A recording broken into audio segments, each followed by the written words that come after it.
The sixth reason why you should walk. Why do you need to walk? 2 Thessalonians chapter 3.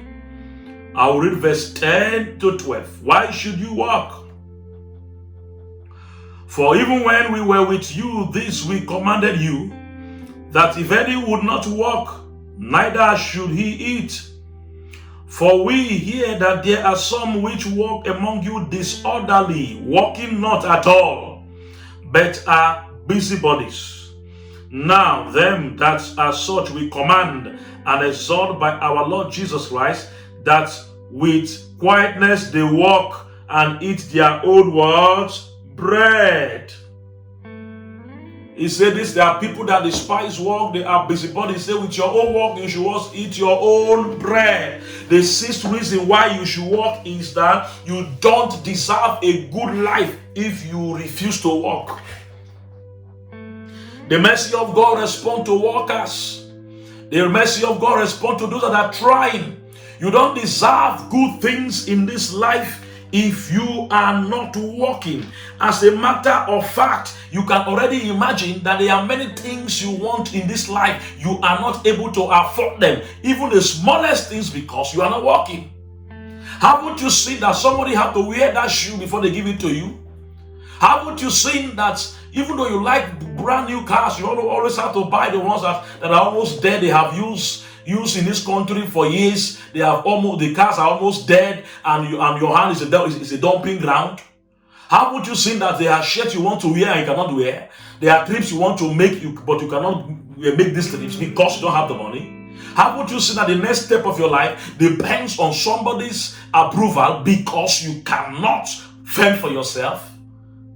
You don't deserve a good life if you don't work hard. As a matter of fact, you will not have a good life if you don't work hard.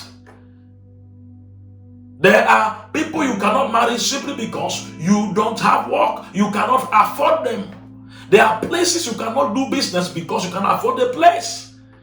There are clubs, there are societies, there are companies, associations that you can't be part of because you don't have what it takes to be part of it.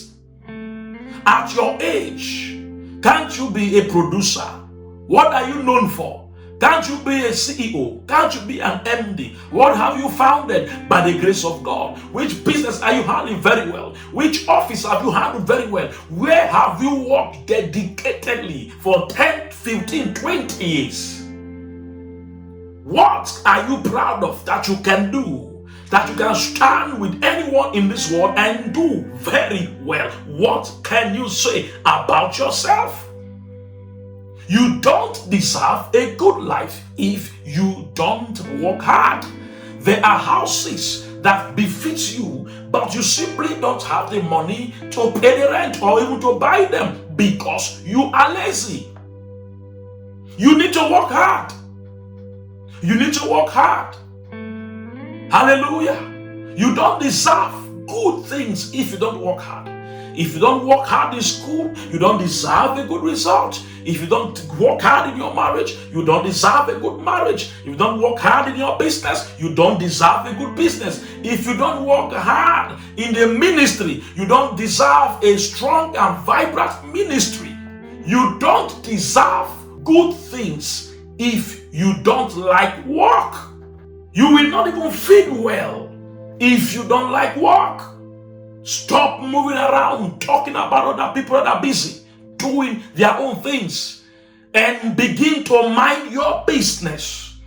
If you mind your business will one day mind you.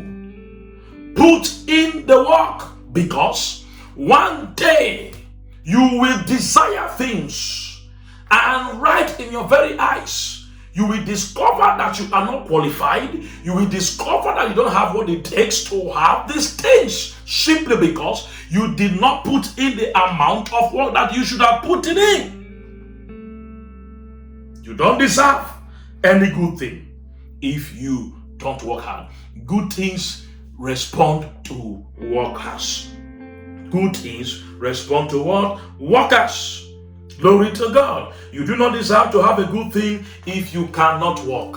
Hallelujah. Work very hard in your education. Work very hard in your spiritual life. Work very hard in your relationship. As you do that, you will deserve all the best things, and you will be able to have all of them in the mighty name of Jesus.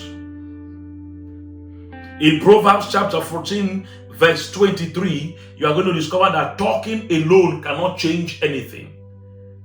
Talking alone cannot change everything.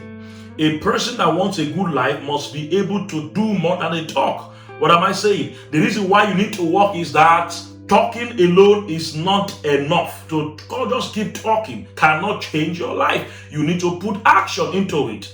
The Bible said that in all labor there is what? Profit. But the talk of the lips tended only toward penury. He said that the talk of the lips tended only toward penury. But in all labor there is profit. In all labor there is profit. But talking only brings poverty. There are people I have seen with high plans. They are always planning, never executing, always planning. When they talk to you, you feel that they have hope. When they talk to you, you feel the future is bright. Yes, your future can be bright, but you need to trust God, partner with God, and work it out. There is no future that will come without a struggle. You need to be strong in your heart. You need to persevere, put work in patience, and work it out. Labor. Labor simply means go beyond your strength. Labor simply means endure. He said endurance, labor brings profit. Glory to God. Talking alone leads to poverty. Execute. You have good plans on paper. Execute. You have good plans in your head. Execute. You have been planning. Now it is time to execute. Start from where you are. Start crying. Start crawling. Start weeping. Start with that job. Start with a job that you feel you are bigger than. Start from the floor. Start crawling. Start crying. And one day, you will get to where you're supposed to be. Talking alone will not change anything. There's a gradual change that comes daily. And when you put these changes together, you will find yourself where you are supposed to be. Talking is not enough. Talking is not enough. Talking is not enough. It is time to stand up and begin to do something. Change that talk to action. And as you do that, as you engage in jobs, as you engage in work, as you are patient and staying in one place and paying the price, very soon you will receive what you are looking for. And as you do that, the Lord will bless you. Poverty will be your neighbor if you don't know what to do with your life. I say poverty will be your neighbor if you don't know what to do with your life. If you keep complaining about everything and don't look for something to do with your life, your neighbor will be poverty. Your partner will be poverty. Walk, don't make noise. Stop talking, start walking. Stop talking, start walking. You cannot gather riches with talking. Glory to God. We're just making plans and not executing. You can't gather anything like that. Your plans are okay, but your work is not okay. Put more work now. Keep quiet. Start working. Glory to God. Hallelujah. One of the reasons why we pray is because we need to know what to do. And when we know what to do in prayer, we start doing what we are supposed to do. If God wants to bless you now, God, we want to know if you have started.